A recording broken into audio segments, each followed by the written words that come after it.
Hi guys, it's me Simone from SimoneNuffsaid.com. Listen, it's Saturday afternoon. It's beautiful out. I hope you guys are all getting out and doing something with your friends and families. Even if you're getting out there walking by yourself, doing something different than you did yesterday to live your best life. And to continue saying yes to life. See, we, Hanji, Ken, Ja, all those different ways to say yes. I hope that you're out there doing your best to live your best life. I'm wanting to check in with you guys quickly. I was out today and I saw a really good friend of mine, a very respected person in our community. He is out there trying to get people to register to vote. And I thought that this was admirable. And actually, I have moved and I had not fixed my voters registration or changed my address, so that was great that I saw him out there. It kind of, I got to do a couple of things all at one shot. But what I found interesting that it was brought up, I've seen a lot of people say they're either not going to vote or they are complaining about who's going to vote Republican, who's going to vote Democrat, and they're talking about Obama has all these people on welfare and all this kind of stuff. And I try not to argue politics with people on the street. Try to keep my friendships just that, without arguing politics, because people have their opinions and they have a right to their opinions, and so do I, and I have a right to keep my political views to myself and share them if I choose. So I try not to pressure anybody, and this is not about that.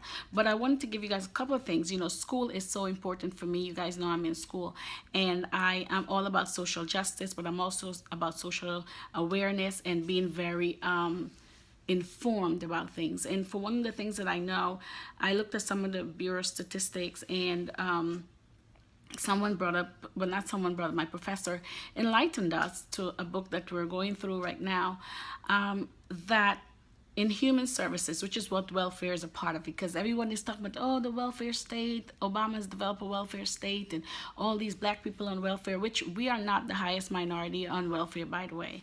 However, they're complaining about that and how people are taken from society and they want America back. And what I realized, the welfare system is under the Human Service Department.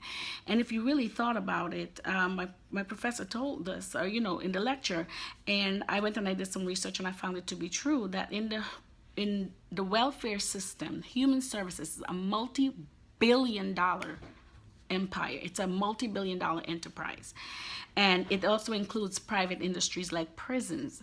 And private industry on the human services means that there's money in keeping men, women, first offenders, minors, juveniles. There's profit in keeping them incarcerated, right? Because prisons are privatized.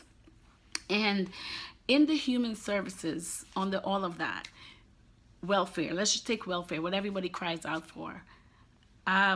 We employ in America more people in human services in the welfare department than people we actually serve. So I think of it as, to every one person who gets welfare, there's probably 5 people that we employ.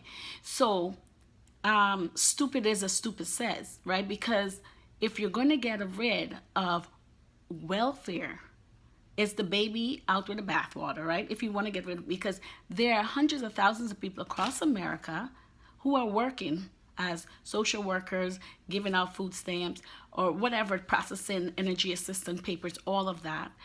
And if you get rid of welfare, you get rid of their jobs. So then where are they going to go? And who are they going to blame for their lack of unemployment? Or the lack of employment, because Obama is going to be out of office and they won't be able to blame him anymore. So when whomever comes into office decides, oh, let's just go with what these few people want in America and get rid of welfare, because, oh my gosh, those black people are really taking welfare and they're not doing anything with their lives. And they take away welfare, then there's no jobs for the people who administer those benefits, right? So where are you going to go when you take away welfare? And I'm not saying that there aren't people that abuse it, but I think that there are more people that use it for their benefit. I'm a living testimony. I was on welfare when I was in nursing school. It helped me to get my uniform, my books, health care, food stamps, and gas for my car. I used it for that. When I was done, I was done. I went on to become a productive member of society. Food is so expensive today that the average person making less than me can't afford food. And I, sometimes with me being in graduate school and having a daughter in college, I struggle with that sometimes, but I can't get food stamps, and I'm not even going to go into all of that, right? I'm not going to apply for food stamps. But when I needed it, I used it, and I didn't go out and buy crack with the food stamps. So the other thing was talking about mental health. A lot of people that are on welfare are mentally unwell. And the professor also brought up that when Reagan closed the mental institution in the 80s, that's when the homeless problem in America really became, so large. He closed it, and also unemployment went up. So yeah, of course, most people were either on unemployment or on welfare. And he closed this mental institution. And I live close to a state hospital that got closed. And I see a lot of those mentally insane people in the community.